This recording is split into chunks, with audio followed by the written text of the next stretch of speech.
अस्सलाम वालेकुम दोस्तों, मेरा नाम है अली और मेरे साथ हमेशा की तरह मौजूद है दाऊद और आप देख रहे हैं क्रिकेट लवर अली शो। तो दोस्तों यहाँ पे जो हम आपसे डिस्कस करने जा रहे हैं, स्पेशली जो आज हमारी बात रहेगी वो रहेगी जी कि पाकिस्तान की जो सीरीज आ रही है इंग्लैंड के खिलाफ, उसमें पाकिस्तान का स्क्वाड कौन सा होने जा रहा है और क्या जो है पाकिस्तान विकेट कीपिंग में भी कोई तब्दीली कर सकता है, क्या सरफराज के भी कोई चांसेस बन सकते हैं या नहीं, उसके हवाले से भी बात करेंगे। और बात करेंगे जो आ रही है जी पाकिस्तान वर्सेस इंग्लैंड सीरीज, इसके ऊपर एक जो राय निकलकर सामने आ रही थी कि इंग्लैंड चाह रहा था 5 टेस्ट हो, तो पीसीबी क्या चाह रहा है कि 5 टेस्ट होने चाहिए या नहीं। तो डिस्कशन का जो आगाज है पहले इसी टॉपिक को लेके कर लेते हैं। तो दाऊद, फर्स्ट ऑफ ऑल जो है हमने देखा कि पहले जो है इंग्लैंड 3 टेस्ट के प्लान्स कर रहा था, लेकिन फिर वेस्ट इंडीज का अगर टूर कैंसिल हो जाता है तो इंग्लैंड कह रहा है जी पाकिस्तान हमारे साथ 5 टेस्ट मैचेस खेल रहे। अब पीसीबी का रद्द-ए-अमल इसके ऊपर निकलकर सामने आ रहा है, उनका क्या कहना है वो आप बताएं। अच्छा, क्योंकि अली अभी जो खबरें ये आ रही हैं वेस्ट इंडीज से, कैरेबियन से, क्योंकि वेस्ट इंडीज क्रिकेट बोर्ड कह रहा है कि हम कोरोना वायरस की वजह से इंग्लैंड में सीरीज खेलना नहीं चाह रहे, क्योंकि वो कह रहे हैं कि अभी उस तरह रिकवरी नहीं हो रही है, इंग्लैंड में भी हालात उस तरह से काबू में नहीं है। लेकिन England and west cricket board है वो कह रहा है कि नहीं, हम आपको ओल्ड ट्रैफर्ड या एक आध ग्राउंड और रख के जो है वो हम करवा देंगे सीरीज। लेकिन क्योंकि वेस्ट इंडीज क्रिकेट बोर्ड इस टाइम बिल्कुल हक में नहीं है टेस्ट सीरीज खेलने के इन इंग्लैंड, तो अब अगर सीरीज कैंसिल हो जाती है तो इंग्लैंड क्रिकेट बोर्ड के पास ये ऑफर थी कि ताकि वो अपना नुकसान बचा सकें और रेवेन्यू जो है वो जनरेट कर सकें, तो उन्होंने पीसीबी को ये कहा है कि जो 3 टेस्ट हैं उसको बढ़ा के हम 5 टेस्ट कर देते हैं। तो ये अब जो बॉल है वो पीसीबी के कोर्ट में आ गई है। क्या पीसीबी जो है इस बात पे एग्री करेगा कि वेस्ट इंडीज क्रिकेट बोर्ड जो है वो क्योंकि अपनी टीम नहीं भेज रहा कोरोना वायरस की वजह से, तो क्या पीसीबी इतना जिगरा रखता है कि टूर को इतना बड़ा टूर कर देगा, 5 टेस्ट मैचेस का टूर हो जाएगा फिर, और इतना बड़ा हो जाएगा? क्योंकि देखें, अब अगर एक टीम कोरोना वायरस की वजह से नहीं आ रही तो प्लेयर्स भी ये चाहते हैं कि हम टूर अपना जल्दी खत्म करके वापस आ जाएं। तो फिलहाल अली अभी तो खबरें यही है कि एहसान मानी और वसीम खान एमडी है, उन्होंने कहा है कि हम एक मीटिंग करेंगे अपनी और उसके बाद हम डिसाइड करेंगे, क्योंकि वो उनका भी बहरहाल मानना यही है कि ये टूर बहुत लंबा हो जाएगा, 5 टेस्ट। क्योंकि अगर आप देखें, अगर आप काउंट्स भी करें तो 25 दिन तो वैसे ही आपके बन जाते हैं, और ऐसा तो बन जाता है। हाँ नहीं, देखिए 25 दिन अली बन जाते हैं, अब पूरे खेलने अब 25 दिन तो खेलने हैं, लेकिन आप रेगुलर 25 दिन तो नहीं खेल सकते ना। अब हर टेस्ट मैच में 5 और आप 4-5 दिन का वक्फा भी देंगे, तो ये ऑलमोस्ट 2 महीने का टूर बन जाता है, खाली टेस्ट मैचेस। फिर लिमिटेड और T20 अलग है, तो उस तरह बहुत लंबी सीरीज हो जाती है। तो पीसीबी को देखना पड़ेगा कि पाकिस्तान क्रिकेटर्स इतने फिट रहते हैं कि आप इतने ज्यादा टेस्ट मैचेस खेल सकें, क्योंकि बहुत टाइम हो गया हमने 5 टेस्ट मैचेस की सीरीज नहीं खेली है, मुझे नहीं याद पड़ा, बहुत टाइम गुजर गया कि हमने नहीं खेले हैं। तो अब पीसीबी के बहरहाल हाथ में है कि पीसीबी क्या डिसाइड करता है, लेकिन जो भी करता है फिलहाल अली स्क्वाड क्या होगा वो इंपॉर्टेंट रहेगा जी। तो स्क्वाड के ऊपर बात कर लेते हैं जी। फर्स्ट ऑफ ऑल कि पाकिस्तान वर्सेस इंग्लैंड स्क्वाड क्या होने जा रहा है। तो फर्स्ट ऑफ ऑल ओपनर से स्टार्ट कर लेते हैं स्क्वाड के हवाले से। पहले ओपनर्स रख लेते हैं कौन होगा। देखिए अली, ओपनर अगर की बात करें तो इस टाइम जो पहला ओपनर लिखा जाएंगे वो तो without any doubt Shan Masood जाएंगे, जिनकी फॉर्म लगी है साउथ अफ्रीकन टूर से। जब उन्होंने पुल मारे थे तो उनका नाम तो टेस्ट मैचेस के लिए कंफर्म ही आ रहा है, मुल्तान सुल्तान के कैप्टन शान मसूद, फिर उनके इमामुल हक आ जाएंगे, बिल्कुल इमाम और आबिद अली होंगे। आबिद अली का तो जिस तरह उनकी अच्छी फॉर्म जा रही है, सेंचुरी भी उन्होंने मारी थी तो जो लास्ट सीरीज में, तो आबिद अली होंगे साथ। और इमामुल हक मुझे लग रहा है कि बैकअप ओपनर इमामुल हक होंगे। चांस तो उनको शायद उस तरह ना मिल सके, लेकिन अगर जाहिर है 3 या 5 टेस्ट होते हैं फिर तो मिलेगा चांस। तो ये 3 हो गए। और चौथा भी आप कह सकते हैं कि ऐसा ओपनर ही अजहर अली, भाई कैप्टन जो है हमारे अजहर अली, क्योंकि 1 डाउन पे वैसे वो खेलते हैं, लेकिन उम्मीद है कि वो भी जो है आप ऐसा ओपनर भी ले सकते हैं, क्योंकि अली इंग्लैंड में आप जो है बॉल अगर आप उठाएं ना, अगर आप पाकिस्तान में दुबई में खेल रहे हो तो बॉल गर्मी की वजह से जल्दी पुराना हो जाता है। लेकिन अगर आप इंग्लैंड में जब खेल रहे होते हैं तो जो रेड बॉल की मैं बात करूं, व्हाइट बॉल की बात नहीं कर रहा, जो रेड बॉल है वो थोड़ा सा टाइम ज्यादा लेता है इंग्लैंड में, 5 से 7 ओवर ज्यादा लेता है। बिल्कुल। और सेकंड बात ये भी है कि भाई है उनका ज्यादा एक्सपीरियंस इंग्लैंड के अंदर ही है, वो इंग्लैंड में जब भी मैचेस होते हैं वो बहुत अच्छा खेलते हैं। बिल्कुल। और अजहर अली ने अपना स्टार्ट भी कैरियर जो इंग्लैंड से किया था, जो 2010 का जो टूर्नामेंट था जहां पे इंग्लैंड पाकिस्तान गया हुआ था, जब सलमान बट ओपनर मतलब मैच फिक्सिंग के स्कैंडल में कैप्टन थे, और उस टाइम जब ये हुआ था इंसिडेंट, उसी सीरीज में जो है वो अजहर अली ने अपना कैरियर का स्टार्ट भी किया था। बहरहाल अजहर अली कैप्टन होंगे और बाकी हमारे पास ये 3 ओपनर हो गए, शान मसूद, इमामुल हक और आबिद अली से उम्मीदें रहेंगी अगर वो इंग्लैंड का टूर अच्छा करते हैं तो फिर आगे जाके उनका पूरा चांस रहेगा अली कि वो ओडीआई में भी पाकिस्तान टीम में आ सकते हैं प्रॉपर तरीके से। तो ये 3 तो ओपनर ये हो गए और एक हमारे कैप्टन, 4 प्लेयर तो हो गए। इसके बाद जो प्लेयर आएंगे वो हम सबके पसंदीदा और सबसे प्यारे राज दुलारे। मेरे तो ख्याल है जब उनको आप भेजते हैं ना कि आप बैटिंग करने जाएं तो रास्ते में उनके फूल भी थोड़े फेंका गए। बिल्कुल, बाबर आजम क्या आप नाम ले रहे हैं, बब्बर शेर। और इस टाइम अगर आप बात करें जो टेस्ट की, अगर आप जिस तरह उन्होंने ऑस्ट्रेलिया में टेस्ट सीरीज खेली है बाबर आजम ने, क्या मतलब हम कह सकते हैं कि बूंदियां उड़ा के रख दी थी उन्होंने टेस्ट सीरीज में, मतलब और वही वजह एक सेंचुरी मारी 90s में आउट हो गए थे एक मैच में। लेकिन जिस तरह जो बाबर की जो ऑस्ट्रेलिया में जो उन्होंने दमदार इनिंग खेली है, बाकी कोई भी परफॉर्म नहीं कर पा रहा था, लेकिन सिर्फ बाबर ने जो इनिंग खेली है वो बिल्कुल शानदार इनिंग थी, बिल्कुल बहुत मजेदार इनिंग थी। तो बाबर आजम होंगे, साथ उनके असद शफीक होंगे और हारिस सोहेल, यानी कि 4 हो गए थे, तो 5वें बाबर आजम हो गए, उसके बाद छठे असद शफीक हो गए। असद शफीक को भी रन बनाने पड़ेंगे अली, क्योंकि अब रिसेंटली अगर आप पास उठा के देखें तो उनकी परफॉर्मेंसेस बिल्कुल नहीं लगी हुई। और कैप्टन जो आपके अजहर अली हैं, उनकी परफॉर्मेंसेस भी अगर आप पूरा एक साल उठा के देख लें तो टेस्ट में उस तरह नहीं जा रही। और मैं तो ये चाह रहा था, मेरी पर्सनल अब ख्वाहिश तो ये थी, मैं ये चाह रहा था कि आप देखें अली, अब आपने टेस्ट टीम अगर आपने उठा के देखे ना तो उस तरह मजी भी नजर नहीं आ रही, बन रही है टेस्ट टीम, अभी भी आपकी 7वीं ऐसी रैंक है आपकी आईसीसी में, अभी आपने टीम बनानी है अपनी, बना रहे हैं। तो मैं ये चाहता था कि आप अगर एक टीम आपने बनानी, एक न्यू टीम है, और आपने कप्तान भी ऐसे आप नया बना रहे थे, आप अजहर को भी उस तरह कप्तानी, अजहर की भी उतनी अच्छी कप्तानी नहीं है, हमने देखी है पास में भी देखी है, ओडीआई भी उन्होंने जिस तरह लीड किया, टेस्ट भी लीड किया, हमें पता है अजहर की कप्तानी क्या कर सकते हैं क्या नहीं कर सकते।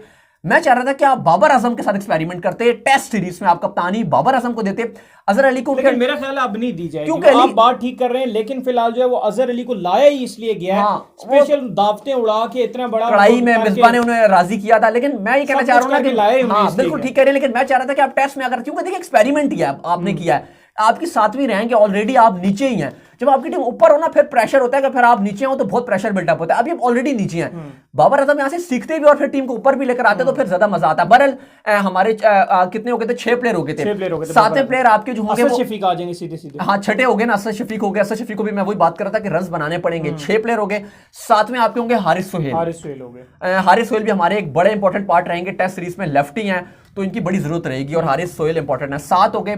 8वें प्लेयर जो फवाद आलम होंगे। सही है, फवाद आलम को, और मैं पूरी उम्मीद रखता हूं कि फवाद आलम को चांस मिलेगा, चांस मिलेगा, वरना और मुझे तो बहुत गुस्सा आएगा। मुझे फील आ रहा है, मुझे ये फील आ रहा है कि मुझे लगता है कि फवाद आलम को इस बार ये मिस कर देंगे। कोई मिसबा की पर्सनल क्लैश है उनके साथ और उन्होंने रीजन ये उठाना कि फॉरेन के लिए अच्छे नहीं है। मुझे इस बात में बड़ा गुस्सा आ जाएगा अगर अली ऐसा होगा, क्योंकि क्योंकि देखिए लास्ट उनको प्लेइंग 11 में नहीं रखा था, प्लेइंग 11 में नहीं रखा था, तो अब ये हक उनका बन रहा था कि आप उनको चांस दें। लास्ट सीरीज में आपने उनको स्क्वाड में थे तो आप ऐसे उनको बाहर नहीं कर सकते। और अच्छा मुझे तो लग रहा है कि मुश्किल अगर विकेट होगी ना तो ये उसको खिला भी देंगे। इंग्लैंड में डरेंगे ना, क्योंकि इंग्लैंड में ये भी है, जिस तरह ब्रॉड बॉल डालेंगे या एंडरसन डालेंगे तो वहां प्रेशर होगा, वहां मिसबाउल खिला देंगे वहां पे, क्योंकि वहां इतना आसान नहीं होगा। तो वहां मुझे लग रहा है, लेकिन स्क्वाड है मुझे लग रहा है होंगे, क्योंकि ऑलमोस्ट 16 या 17 खिलाड़ी होंगे स्क्वाड में। अगर 5 टेस्ट होते हैं फिर तो पक्का 17 प्लेयर होंगे, लेकिन अगर 3 टेस्ट होते हैं तो एटलीस्ट 16 प्लेयर तो होंगे ही होंगे। तो 8वें प्लेयर आपके जो है वो हो गए फवाद आलम हो गए, नहीं बल्कि 7वें प्लेयर थे, नहीं 9वें प्लेयर। हाँ सही है, ठीक है, मतलब 6 तक जो है वो हो गए थे, बाबर आजम और असद शफीक हो गए थे। 7वें प्लेयर जो है वो आपके हारिस सोहेल हो गए थे। 8वें प्लेयर आपके जो है वो असद शफीक हो गए थे। सही है। तो 9वें प्लेयर जो है वो आपके होंगे, आपके नहीं बल्कि अली के प्लेयर होंगे, अली के फेवरेट तरीन प्लेयर। वो आजकल अर्तगल चल रहा है ना, उसमें यूं करके करते हैं ना, जैसे ही ये आएंगे आप सब लोग यूं करके यूं करना है, जैसे ही इनका नाम भी आएगा। और जब नाम तो समझ गए होंगे, नाम उनका इस तरह नाम नहीं लिया जा सकता। राज दुलारे हमारे प्यारे सर रिजवान, लेकिन मैं चाहूंगा यार कम से कम सरफराज को लेके जाएं यार। हाँ बिल्कुल, क्योंकि देखिए चांस बनता है। देखिए रिजवान का भी है ना कि वही बात है कि मुझे इस बात में कि रिजवान शायद वहां पे इंग्लैंड में जाएंगे, आप इतना लंबा उन्हें टूर देंगे, वो शायद कुछ रन भी बना देंगे, लेकिन उनकी वो टेस्ट की जो परफॉर्मेंस होगी ना वो उनको ले आएगी ऑस्ट्रेलिया की सीरीज में। ऑस्ट्रेलिया का जो वर्ल्ड कप है, वर्ल्ड T20 टेस्ट के बेस पे जो है वो वहां पर आ जाएंगे, जो मुझे बिल्कुल भी हजम नहीं होगी बात। टेस्ट से मुझे सरफराज को ले जाएं, वो कुछ रन करके T20 में आ अभी वो रन भी बना लेंगे सरफराज, अच्छी बात है, क्योंकि देखें अभी अगर आप अभी लेके जाते हैं तो अभी कोई बुराई नहीं है। टेस्ट में शायद रिजवान भी कुछ रन बना लेंगे। अभी फिलहाल एक और फिटनेस भी अच्छी है रिजवान की, एक और चीज भी लोग काफी तनकीद भी कर देंगे कि भाईजान रिजवान ने ना ऑस्ट्रेलिया में 95 रन की इनिंग खेली हुई है। लेकिन बिल्कुल उन्होंने की थी, वो उस बात में कोई दोहराई नहीं है, लेकिन बात यह कि आप सिर्फ एक आध और परफॉर्मेंस की वजह से नहीं उठा सकते। आपको देखना पड़ता है कि इसकी परफॉर्मेंस मतलब ये क्या कर सकता है आपके लिए आगे फ्यूचर में जाके। वो मैं पता है कि अगर वो आप उसको T20 में डाल देंगे, या देखें रिजवान ने सेंचुरीज तो 2 ऑस्ट्रेलिया के अगेंस्ट भी बनाई थी 2, लेकिन वो यूजलेस सेंचुरियां थी, उन सेंचुरी से कोई काम नहीं था। वो विकेट थी, इतनी स्मूथ विकेट थी, इतना फ्लैट ट्रैक था कि हर बैट्समैन वहां पे सेंचुरी आके बना रहा था।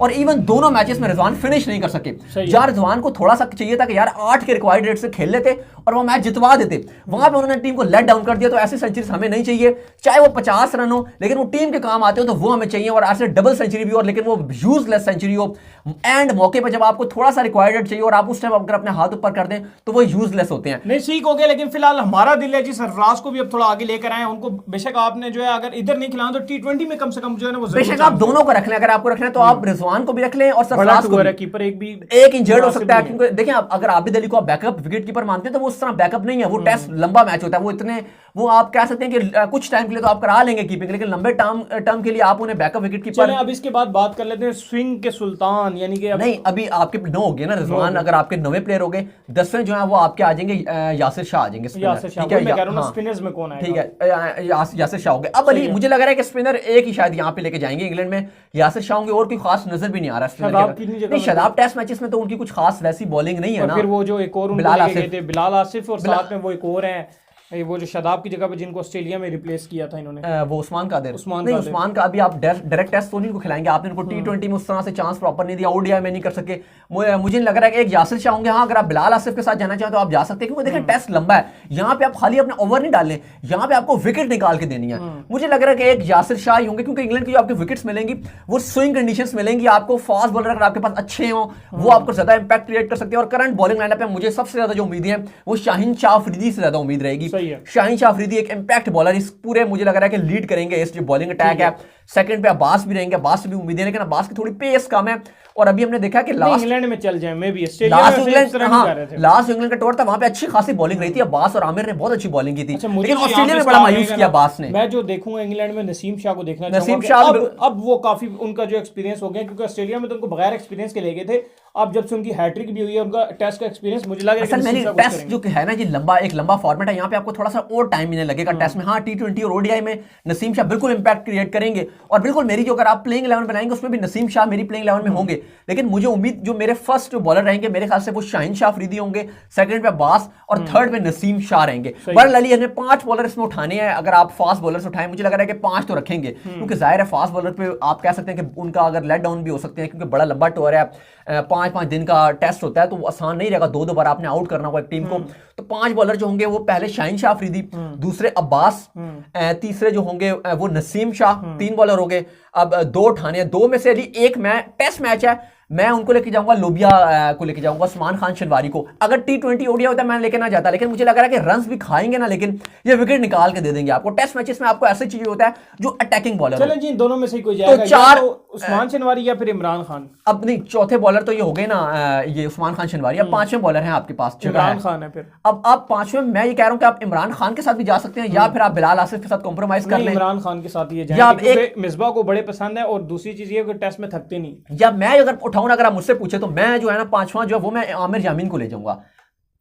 एक आपको, क्योंकि वो नया बॉल भी अच्छा कर लेते हैं, स्विंग भी थोड़ा है उनके पास अगर आप देखें, और बैटिंग भी आपको करके दे देंगे। तो इंग्लैंड में हमने अक्सर देखा कि ऊपर से बैटिंग आपकी जल्दी, कभी कभी अगर बॉल स्विंग हो रहा हो ना एंडरसन या ब्रॉड का, अगर आपकी विकेट्स जल्दी वो गिरा देते हैं, तो एक नंबर 6 नंबर 7 का जो नंबर 8 का जो बैट्समैन होता है ना, कभी कभी वो अटक जाता है टेल एंडर के साथ। तो आमिर यामीन के पास बड़े शॉट्स भी हैं, तो टेस्ट में अक्सर ऐसा जरूरत पड़ जाती है कि वो फंस जाता है। अक्सर हमने जैसे देखा बेन स्टोक्स को एंड में आके फंस जाते थे और बड़ा अच्छा परफॉर्मेंस करते थे। तो मैं आमिर यामीन को स्क्वाड में रखूंगा। जो मेरे 5वें हैं वो मेरे ऑलराउंडर हैं, यानी कि प्लेयर हैं, तो इस तरह करके कर सकते हैं। और अगर आप कह रहे हैं 16वें 17वें प्लेयर हैं, तो फिर आप ऐड कर सकते हैं कि आप बिलाल आसिफ को आप साथ रख सकते हैं, इमरान खान सीनियर को अपने साथ रख सकते हैं। आप देख सकते हैं कि हसनैन के साथ आपने करना है कि नहीं। बहरहाल मैं मूसा के साथ मैं बिल्कुल इंप्रेस नहीं हुआ इन टेस्ट क्रिकेट, तो मैं मूसा के साथ तो बिल्कुल भी नहीं जाना चाहूंगा। सही है, तो उम्मीद करते हैं कि फिर आपको हमारी ये वीडियो आई होगी पसंद। अगर आई है पसंद तो वीडियो को कीजिए लाइक, चैनल को कीजिए सब्सक्राइब, साथ लेके बेल आइकन को बजाना ना भूलिएगा। और दाऊद को फॉलो कीजिए इंस्टाग्राम पे। बिल्कुल, आप मुझे इंस्टाग्राम में फॉलो कर सकते हैं, वहाँ पे मैं मौजूद हूँ दाऊद क्रिकेट के नाम से। और कमेंट करके लाजमी बताएं कि आपकी टेस्ट का स्क्वाड क्या है। फिर आप उसमें नेक्स्ट वीडियो में, तब तक के लिए अल्लाह हाफिज़।